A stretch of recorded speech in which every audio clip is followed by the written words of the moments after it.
Welcome back for another edition of Narrative, The Road to 100 with Black AI Media. I am your host, Cedric Scott Jr., joined by another amazing guest in person in this space. Today, we're talking with Natalie Black and digging a little bit into her background experience, as well as the work that she's doing with Culture by Curate. And with that, I'll open it up. Natalie, just give us a quick intro. Yeah, no, well, thank you, Cedric. It's a pleasure to be here. I'm Natalie Black, and I am the founder and CEO of Culture by Curate, which essentially is a trends, brands, forecast, and futures consultancy. So I am a Black strategist who looks at things through the lens of the intersection of technology, business, society, trends, obviously, and then help brands and organizations decipher that. What does that mean? And how do we build a collective future that can serve humans and business for good? Well, yeah, it's great to have you. Thank you for your time. We'll start with our leading and kind of driving question here, which is what does narrative mean to you? Wow, that's such a loaded question. Narrative is so incredibly important. I think that as someone who's practicing in marketing and comms and branding, we oftentimes get on our soapbox and we go, narrative as a brand is what connects you to your consumers, and it's how they buy into the stories that you're telling about yourself and the transformation. It's, we've all done it ad nauseum. I think now, as we sit here in 2024, going into 2025 with a whole lot of uncertainty, um, and we look at brand as ourselves, right? The individual who you show up with at work, or show up as, I should say, rather, at work, how you show up in your community, how you show up in your personal spaces, and then working with other entities that have stories to tell. Narrative is that core truth that you hold, and then how you express it. And that core truth changes over time, right? It changes based on experience. It changes based on learning and understanding and growing. It changes based on action. And so narrative is it is so incredibly profound, rich, woven, embedded, fluid, all in all very, very important. So when I look at how people are playing in the narrative space, myself included, it's really important to say, what is that little tiny that little tiny element, that atom, that again, that core belief, that core script that we're building around? How do we amplify it? How do we deconstruct it so that we can kind of get ourselves ready for change, and how we want to respond to that? And how do we allow ourselves enough space to let that grow and evolve over time so that we can meet the moments? It is the very single most important element in the foundation of anything that we do. I, That was a long-winded answer. It was no, no, long-winded. no. That's completely fine because for us, it's right. It's the importance behind the whole idea of what we're doing right now with the Road to 100 narrative is opening up space for you to have that conversation, to talk really at length about where you see that. Because for us, I can't tell your story, just like nobody else can, right? So, whatever your answer is to that question, it is your answer, which in essence for us is what should be valued and appreciated when we're talking to individuals. So, nope, wasn't too long at all. Greatly appreciated it. And with that, I did want to dig a little bit into just talking about your journey, your background experience, particularly as it relates to tech. And of course, we're talking a little bit more about AI in these days. But can you tell us a little bit about just like how Yeah. did you get started in the space and what led you to where you are today? Yeah, no, I I'm my own favorite subject, right? And I think I say that jokingly, but I think that as we become more comfortable with talking about narrative and identity, I think that you have to kind of become comfortable with talking about your journey as you explore other people's journeys, because again, it's fluid, they're interconnected, and my journey is not linear.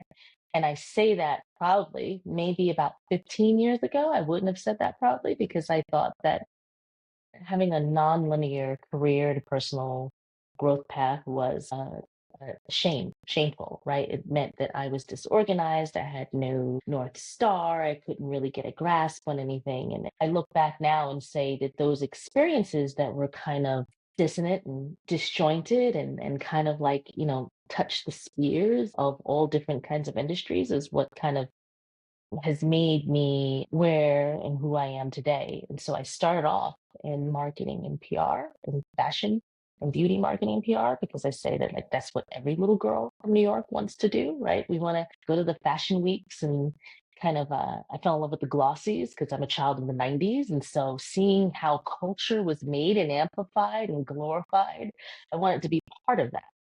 So I started off early doing that, from startups to established brands like Estee Lauder, and it was cool. It was all the things that you can imagine it to be, and then also very understimulating. And I say for me, why it was understimulating at the time is because you had these big cultural, I would say, output powerhouses, which were telling us who we should be, how should we should act, how we should look, where we should go. And it's on the other end of that when you're kind of sending down those mandates from top down, you're in a position of power. But when you're on the receiving end for that and you're looking at how we're digesting that and who, how we decide to go about in the world, it's very disheartening. And there wasn't any space to kind of remix that. That's how we have like subcultures kind of pop up. There's a direct response to those mandates. And so for me, I wanted to understand or go deeper into what made individuals think, say, do the things that they do. And so I also wanted to understand brand building from the ground up. Like, how does a business and a brand operate? How do they decide that choose this color over that? Or this is who I want to talk to. This is what the product I'm serving, like everything from the rooter to the tutor. And so I said, okay, well, now I'm going to just learn. I had no pedigree, no background in marketing and PR from like a brand strategy or brand research or market research background. And I was like, I'm going to do it anyway. And that's kind of like the running theme of my narrative is like, I'm going to do it anyway. Like, I'm just going to show up. I'm going to go to meetings that I have no business being in. I am going to work on work that I have no business working on.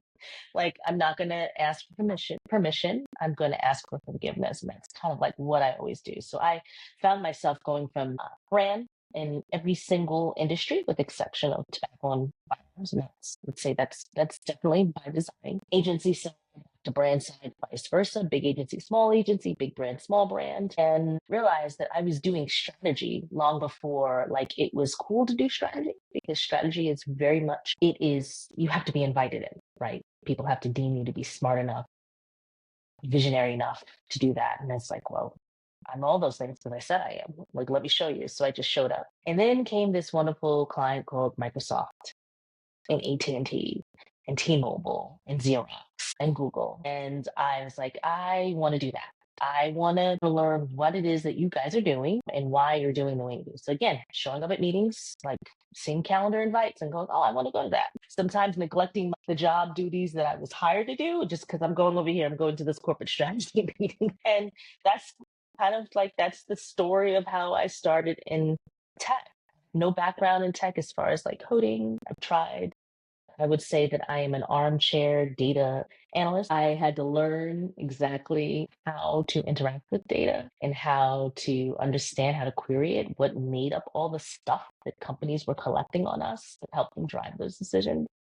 And so that's what I did is studied the room, studied the decisions, studied the products, and just kind of went from there, kind of went rogue. And so the funny thing about that is that when you really understand, when I started off originally, again, in brand and marketing PR, you're told to study what the problem is and then understand it from the human side, like how your market has a problem and you study how to solve it for them. And what's interesting, what's happening with tech is that if you really want to understand the problem, they're building for the problem and they're telling you what this problem is, and therefore we're buying into it. So right, like for instance, with AI, we're told we need to be more productive or we need to be more XYZ. And this is going to help you do that, right? And we're being given this solution as the other way around, as opposed to saying, hey, we need help with this. I need something generative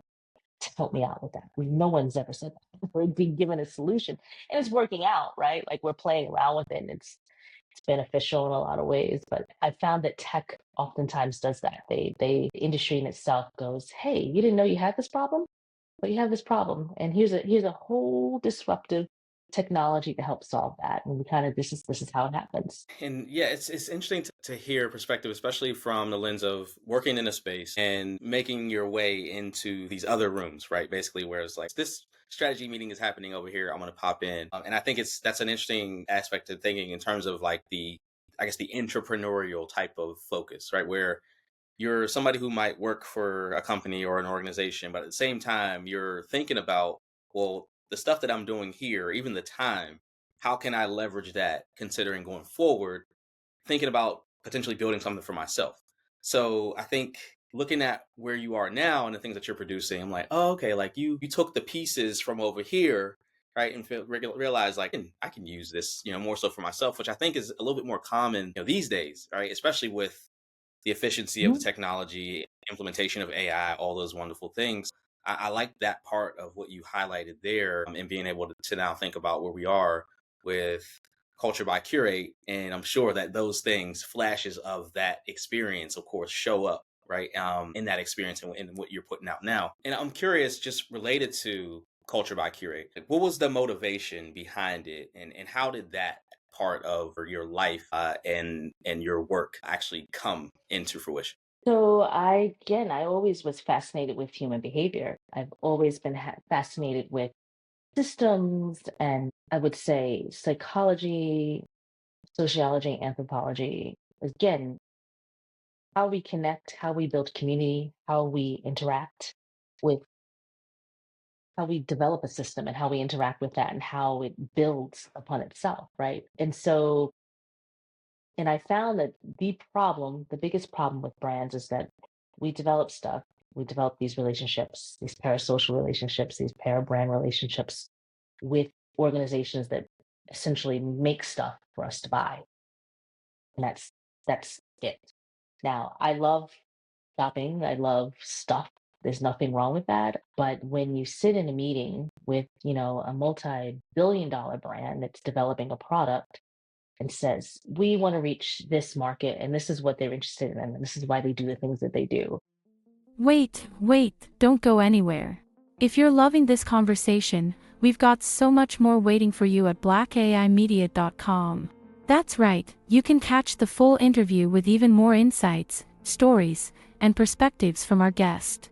At Black AI Media, we're all about celebrating the innovators, disruptors, and visionaries from the Black global community who are shaping the future of tech and AI. We're talking game-changing ideas and powerful voices. So, if you're ready to keep the inspiration flowing and dive deeper, head over to blackaimedia.com right now. Don't miss out on the full experience. We'll see you there.